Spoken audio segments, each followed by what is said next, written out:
दोस्तों नमस्कार।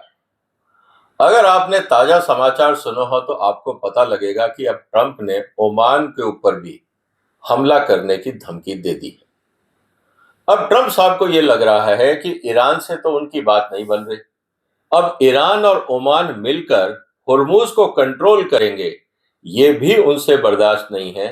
तो उन्होंने सीधा सीधा ये धमका दिया कि अगर ओमान ने ईरान से बात करी तो हम ओमान के ऊपर भी अटैक कर देंगे। अब सवाल इस बात का है कि ट्रंप साहब जो अपने आप को डील मेकर बोलते रहे, आफ्टर ऑल उनकी कोई सुन क्यों नहीं रहा। उनकी जितनी भी चालें हैं या जो भी उन्होंने अपना दाव चला है वो सब फेल क्यों हो रहा है। आज इसकी हम चर्चा करें। अमेरिका का राष्ट्रपति, दुनिया का सबसे ताकतवर व्यक्ति, जिसके पास दुनिया की सबसे बड़ी और ताकतवर फौज है, वो भी आज इतना हताश और मायूस क्यों हो रहा है कि छोटे छोटे देश भी उसकी बात सुनने को तैयार नहीं है। तो जब आप ये कहते हैं कि मेरा एक्सपर्टाइज है डील मेकिंग में, तो कहीं ना कहीं तो ऐसे ब्लंडर हो रहे हैं कि आपके हाथ में कुछ आ ही नहीं रहा। तो दोस्तों, इस वीडियो को पूरा देखिएगा और आपसे निवेदन है कि इस चैनल को सब्सक्राइब कर लीजिए और इस वीडियो को शेयर भी करिए। जो आज हम चर्चा करेंगे वो सिर्फ ट्रंप या ईरान से संबंधित नहीं है। मेरा अपना जो कॉर्पोरेट का अनुभव रहा है, अंतरराष्ट्रीय संस्थाओं के साथ जब मैंने इंटरेक्ट किया है, बहुत सारी इंटरनेशनल और नेशनल मीटिंग्स में पार्ट ऑफ नेगोशिएटिंग टीम रहा हूं, चाहे वो बिजनेस की रही हो, चाहे पॉलिसीज की रही हो, चाहे वो टेक्नोलॉजी की रही हो। अल्टीमेटली जब आपको डील करनी होती है तो कुछ बातों का ध्यान रखना होता है। अगर आप ये सोचें कि सिर्फ मेरे में ही समझ है, मैं जैसा चाहूंगा वैसा होगा, ऐसा होता नहीं। इसीलिए आपने दोस्तों अक्सर लोगों को कहता सुना होगा, जब भी कोई डील करने जाता है तो कि कोशिश करिए कि सस्टेनेबल अगर डील होनी है तो विन विन सिचुएशन क्रिएट करें। आपका भी फायदा हो, सामने वाली पार्टी का भी फायदा हो, तभी आप लॉन्ग टर्म डील कर सकते हैं।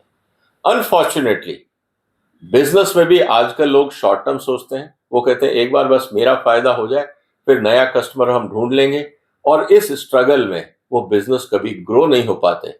उनके खर्चे बढ़ते रहते हैं, मार्केटिंग कॉस्ट बढ़ती रहती है, मार्केट में उनकी गुडविल खराब हो जाती है, लोग उनको अनरिलायबल बोलने लगते हैं और फिर बिजनेस स्ट्रगल करते हैं और बुरे हाल में चले जाते हैं। यही हाल देशों का भी है। भारत ने भी ऐसी बहुत गलतियां करी। हम लोगों ने बहुत सारे देशों में बहुत सारे वादे किए, लेकिन जब उनको पूरा करने का टाइम आया तब हम लोग वहां से नदारद थे। हमने अपने जो कमिटमेंट थे उनको पूरा नहीं किया। इसीलिए अंतर्राष्ट्रीय लेवल पर भी भारत के ऊपर सवाल उठते हैं, चाहे हम माने या ना माने। और आज जो हम बात कर रहे हैं वो कर रहे हैं ट्रंप की, क्योंकि ट्रंप साहब ने तो ये बोल ही दिया कि साहब मेरे से बड़ा डील मेकर दुनिया में कोई नहीं है। डिक्शनरी में दो ही सुंदर शब्द हैं, एक है टैरिफ और दूसरा है डील। इसके अलावा डिक्शनरी की जरूरत ही नहीं है। यहां तक जब कोई व्यक्ति अपने अभिमान में बोल जाता है और जो हालात आज हो रहे हैं उनके, इसको देखकर ये लगता है कि हमें इसको पूरा समझना चाहिए कि आफ्टर ऑल ट्रंप साहब क्या ब्लंडर कर रहे हैं जिसके कारण उनकी कोई बात सुन नहीं रहा, समझ नहीं रहा। तो दोस्तों, निवेदन है कि आप इस वीडियो को अंत तक देखेंगे। उम्मीद है कि आपने ये चैनल सब्सक्राइब कर लिया होगा और इस वीडियो को शेयर भी कर लिया होगा। सबके साथ करिएगा, सिर्फ आपस में नहीं, अपने बिजनेस में, अपने कलीग्स के साथ, क्योंकि जो मैं आज आपसे चर्चा कर रहा हूं वो मेरा लीगल एक्सपीरियंस भी है, कॉर्पोरेट एक्सपीरियंस भी है और इंटरनेशनल एक्सपीरियंस भी है। इन सब बातों को मिला के मैं आपके सामने कुछ अपने विचार रख रहा हूं। मैं ये क्यों कह रहा हूं कि Trump has no art of making deal, चाहे वो कुछ भी बोले। आज तक ट्रंप साहब ने क्या डील करी? उन्होंने सिर्फ रियल एस्टेट बनाया है और उस प्रॉपर्टी को किराए पे चढ़ा है। इसके अलावा उन्होंने किया क्या है? जब कोई अपनी प्रॉपर्टी को किराए पे देता है वो डील नहीं होती है, वो रेंट सीकिंग होता है। और रेंट सीकिंग के लिए आपकी कैपेबिलिटी की बहुत ज्यादा जरूरत होती नहीं, क्योंकि एक तो सिचुएशन ऐसी होती है कि चलो आप ही के पास प्रॉपर्टी है और दूसरे को वहां पे ऑफिस खोलना है और उसके आसपास और कोई जगह नहीं है तो आपके यहाँ किराए ले लेता है, या आपके पास सस्ते में मिल गई तो आपसे ले ली। या कोई और परिस्थिति होंगी जिसलिए ले लिया। वहां पे आपके पास कोई भी डायनेमिक्स नहीं है अदर देन लोकेशन। तो जब लोकेशन मुझको चाहिए तो जो भी वहां प्रॉपर्टी मिलेगी मैं उसको किराए पे ले लूंगा। दूसरी बात आती है मेंटेनेंस की। तो जो प्रॉपर्टी को ढंग को मेंटेन करेगा लोग प्रॉपर्टी ले लेंगे। तो यह डील मेकिंग तब होती है जब आप डायनेमिक बेसिस पे बदलती हुई परिस्थितियों में रोज की बाजार की उतार चढ़ाव के कारण डेली जब आप कोई प्रोडक्ट लेते और बेचते हैं तब उसको डील कहा जाता है। रेंट सीकिंग माइंडसेट जो ट्रंप साहब का है उसको डील मेकिंग नहीं कहा जाता। इस बात को हमें समझ लेना चाहिए। होता क्या है, ट्रंप साहब के साथ प्रॉब्लम क्या हो रही है अगर हम देखें इस समय पूरी दुनिया ट्रंप साहब के बारे में क्या कह रही है। उनका कहना यह है कि साहब एक तो ये आदमी हथियार का इस्तेमाल करता है, फौज का मैक्सिमम प्रेशर कि सामने वाले को इतना दबा दो कि वो सरेंडर कर दे और मैं कह दूं जी मैंने डील कर ली। हकीकत यह है दोस्तों, एग्रीमेंट में कहा जाता है कि विदाउट एनी कोर्सिव प्रेशर आपको फ्री विल से एग्रीमेंट करना होता है। जब आप हथियार चला रहे हो तो क्या ये फ्री विल है? इसको आप क्या डील बोलोगे? ये ट्रंप साहब को कॉन्सेप्ट ही समझ में नहीं है। Public threats, shifting demands and personally आप अनप्रिडिक्टेबल हो। आपका खुद पता नहीं कि कल आप क्या करोगे। और अनप्रिडिक्टेबिलिटी में एक ही चीज चलती है जो ट्रंप साहब की फेवरेट है, वो है सट्टेबाजी। और इसीलिए पिछला अगर आप मेरा वीडियो देखें तो आपको पता लग जाएगा कि ईरान युद्ध में ट्रंप साहब ने कितने सट्टे खेले हैं और कितना प्रॉफिट कमाया है इस लड़ाई के कारण। यही बात मैं पहले दिन से कह रहा हूं कि ट्रंप का कोई इंटरेस्ट नहीं है ईरान वॉर रुके। उनको ना अमेरिका से कोई लेना देना है, ना ईरान से कोई लेना देना है, ना दुनिया से कोई लेना देना है। ट्रंप साहब एक ही एजेंडा लेके आए हैं कि मुझे इस बार व्हाइट हाउस में बैठ के अरबों डॉलर कमाने हैं। इसके बाद मुझे मौका नहीं मिलेगा, क्योंकि पूरी जिंदगी तो वो एक फील्ड बिजनेसमैन रहे। उन्होंने बैंकों के साथ गड़बड़ी करी, उन्होंने जो नए बिजनेस शुरू किए सब बंद करने पड़े, जहां तक उन्होंने एग्रीमेंट किए इंटरनेशनली वो फेल हुए। आज स्थिति यह है कि कुछ बिल्डिंगें उनके पास हैं एक रियल एस्टेट डेवलपर के रूप में, और उसके किराए से उनका गुजारा चलता है। लेकिन जब से वो व्हाइट हाउस में आए हैं उन्होंने पूरे व्हाइट हाउस को एक सट्टा बाजार बना के रख दिया है, और यही कारण है कि स्थितियां गंभीर होती जा रही। अब सबसे इंपॉर्टेंट बात क्या है? सबसे इंपॉर्टेंट बात यह है कि जो पहला एग्रीमेंट था ईरान और अमेरिका के बीच में, ट्रंप साहब ने उसको खारिज कर दिया। कहते मैं मानता ही नहीं। क्यों? वो ओबामा ने साइन किया था, मुझे उसकी टर्म्स एंड कंडीशंस पता नहीं। अब सवाल इस बात का है तो आप साइन कर लीजिए। अब इनसे वो ड्राफ्ट नहीं हो रहा, इनके पास वो टर्म्स एंड कंडीशंस नहीं है।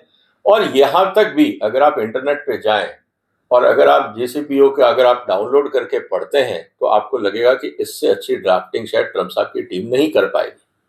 और यही कारण है कि वो बार बार ईरान को धमकाते हैं कि आप सरेंडर कर दो।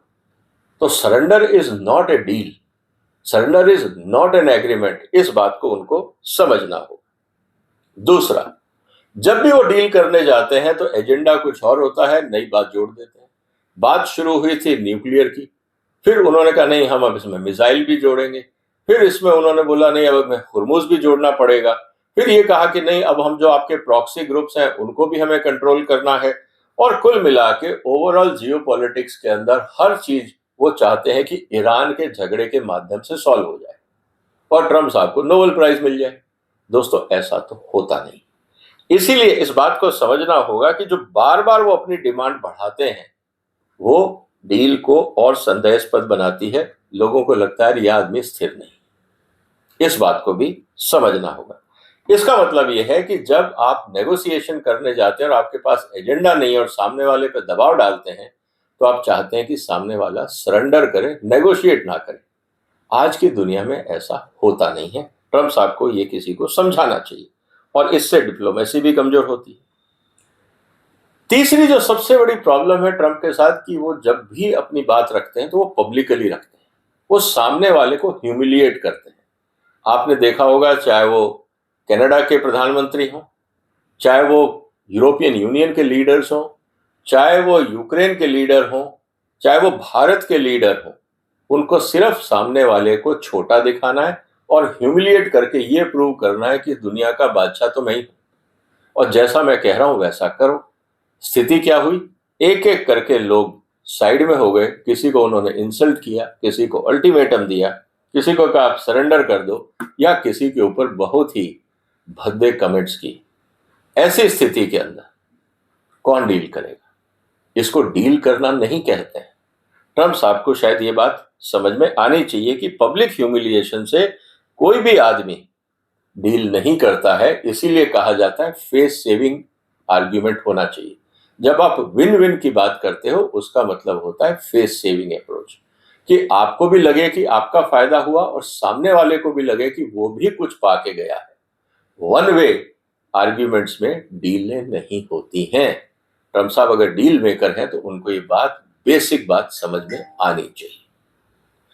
इसके अलावा अब बार बार उन्होंने अपनी तरफ से मिक्स सिग्नल दिए। जो उनका साथ देना चाहता था उन्होंने उनको ही धमका दिया। उदाहरण के लिए ओमान, अगर ओमान ईरान से बात करेगा तो हम ओमान पे बम बरसाएंगे। एक तरफ आप ओमान की मीडिएशन की बात कर रहे थे, अब आप उस पर बम बरसाने की बात कर रहे हैं। भारत के लिए आपने बहुत उल्टा सीधा कहा, यूरोपियन यूनियन के लिए उल्टा सीधा कहा।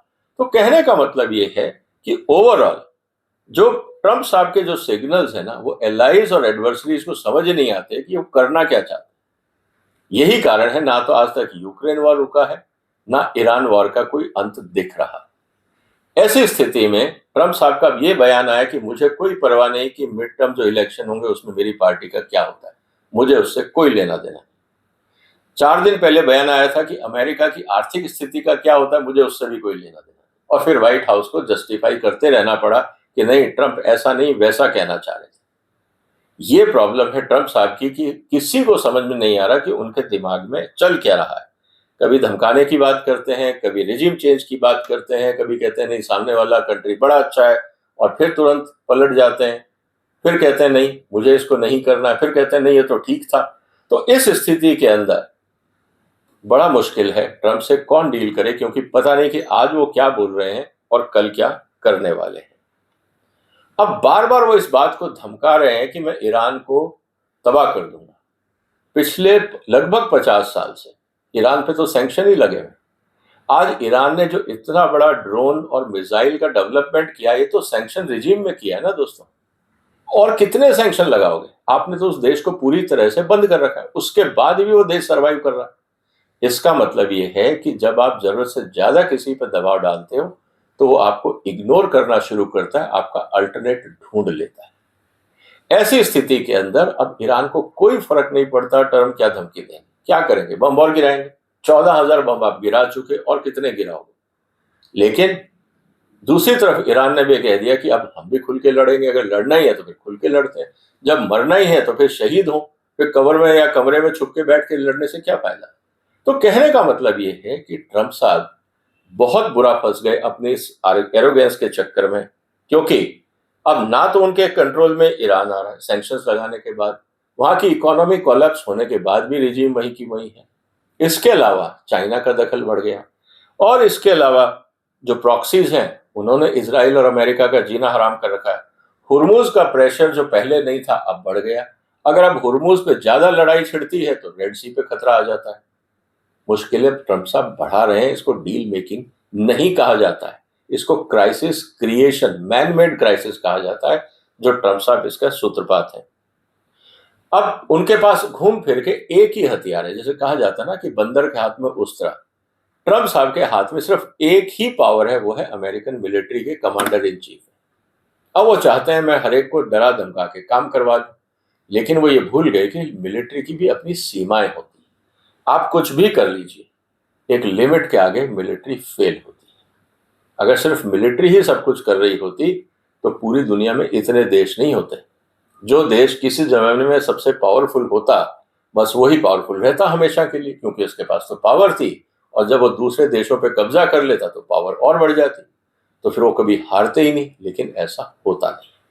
तो ट्रम्प साहब को इस बात को समझना होगा कि भाई आप चाहे वो न्यूक्लियर की धमकी दो, चाहे बाजार की धमकी दो, चाहे मिसाइल की धमकी दो, आप कुछ भी करो, दुनिया आपको इग्नोर करती है और अपना रास्ता बना लेती है।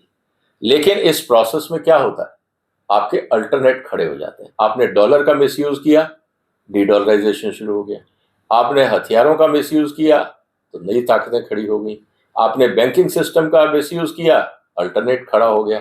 तो जब भी आप मिसयूज करते हो किसी भी सिस्टम का, आप अपने कंपटीशन को इनवाइट करते हो। इसीलिए मैं बिजनेस में भी दोस्तों कहता हूं कि आप अपने गलत क्वालिटी ऑफ प्रोडक्ट से, गलत सर्विस से आप कॉम्पिटिटर की मदद कर रहे हैं, क्योंकि जो कस्टमर परेशान है वो अल्टरनेट ढूंढेगा, वो दोबारा नहीं आएगा। आप इस गलतफहमी में मत रहिए कि आपको गलत प्रोडक्ट दे के आप दोबारा कस्टमर को बुला लेंगे। जब तक अल्टरनेट नहीं है वो मजबूर है, लेकिन मजबूरी को बिजनेस नहीं कहा जाता। इस बात को समझना जरूरी है। तो दोस्तों, कुल मिला के आज स्थिति क्या है? स्थिति यह है कि इस समय जो डील है वो बहुत सीरियस स्ट्रेटेजिक इशू बन गया है और ट्रम्प साहब के हाथ में कुछ है नहीं। जैसा मैंने कहा कि अगर आप आर्ट ऑफ डील करना चाहते हो तो बिजनेस में क्या होता है, इकोनॉमिक इंटरेस्ट सबसे इंपॉर्टेंट होता है कि यार मैं डील कर रहा हूं, मुझे इससे फायदा होगा या नुकसान, प्रॉफिट होगा या नहीं, टर्नओवर का फायदा होगा या नहीं, और अगर कोई लॉस होता है तो फाइनेंशियल एंगल से देखा जाता है, वहां आइडियोलॉजी नहीं होती। लेकिन जब डिप्लोमेसी या जिस तरह से ईरान की स्थिति है, वहां कोई बैलेंस शीट नहीं देख रहा है। ट्रम्प साहब को गलत फहमी यह है कि उन्होंने जो डील करी है वो सिर्फ रेंटल की करी है। आज तक आपने कभी सिविलाइजेशन से डील नहीं किया है, तो प्रॉब्लम क्या है? आज आप किसी कंट्री की सॉवर्टी को डील करना चाहते हो, वहां के कल्चर वैल्यू सिस्टम से डील करना चाहते हो, आप सिविलाइजेशन को बर्बाद करना चाहते हो, रिजीम चेंज करना चाहते हो, कौन करेगा आपके साथ डील? मतलब आप एग्रीमेंट साइन करोगे और वो अपने राष्ट्रपति को बदल देंगे या अपना पार्लियामेंट बदल देंगे या कॉन्स्टिट्यूशन बदल देंगे या संस्थाएं बदल देंगे? ऐसा कहीं होता है? ट्रम्प साहब को ये बेसिक कॉमन सेंस भी किसी को समझानी पड़ी। कहने का मतलब ये है कि जो डील की वो हमेशा बात करते हैं, दोस्तों मेरा ये कहना है कि मुझे नहीं लगता ट्रम्प साहब को डील करना आता है। उनको सिर्फ बुली करना आता है। वो धमकाते हैं, उनका सिर्फ एक ही एजेंडा रह गया है कि बड़ी बड़ी बातें करो ताकि ट्रम्प का नाम हो, मीडिया उनको हेडलाइन दे, और छोटे मोटे बिजनेस नेगोशिएशन का एक्सट्रापोलेशन वो डिप्लोमेसी और जियोपॉलिटिक्स में करना चाहते हैं, जो हो नहीं सकता। तो मेरा तो ये मानना है कि ट्रम्प साहब अपने आप को कितने भी बड़े डील मेकर सेल्फ डिक्लेयर कर लें, उनको डील करना आता नहीं तो आज तक दुनिया में इतनी जो प्रॉब्लम्स है वो होती ही नहीं। ट्रम्प ने आते ही जो मूर्खताएं करी हैं, चाहे वो टैरिफ का मुद्दा हो, चाहे कनाडा से रिलेशन खराब हो, चाहे यूरोप से हो, अपने सारे एलाइज के खिलाफ उन्हें खड़े हो गए। ऐसी स्थिति के अंदर उनको लगता है कि वो फंस गए, लेकिन अब माने कैसे? ईगो इतना बड़ा है। तो यही मेरा कहना है दोस्तों कि ट्रम्प का जो आर्ट ऑफ डील है वो कुछ नहीं है, वो सिर्फ बुलिंग टेक्निक है। उनके पास अमेरिका की फौज है, धमका के वो चाहते हैं दुनिया सरेंडर कर दे, लेकिन ऐसा होता नहीं। आपको क्या लगता है दोस्तों, क्या वास्तव में ट्रम्प को डील करना आता है? क्या ट्रम्प डील मेकर है? जो भी आपके विचार हो कमेंट बॉक्स में लिखिए। मेरे विचार मैंने आपके सामने रखे। इस वीडियो को शेयर करिए, इन मुद्दों पे चर्चा करिए, और चैनल को सब्सक्राइब भी कर लीजिए ताकि जो अगला इंपॉर्टेंट विषय है वो भी आप तक पहुंच जाए।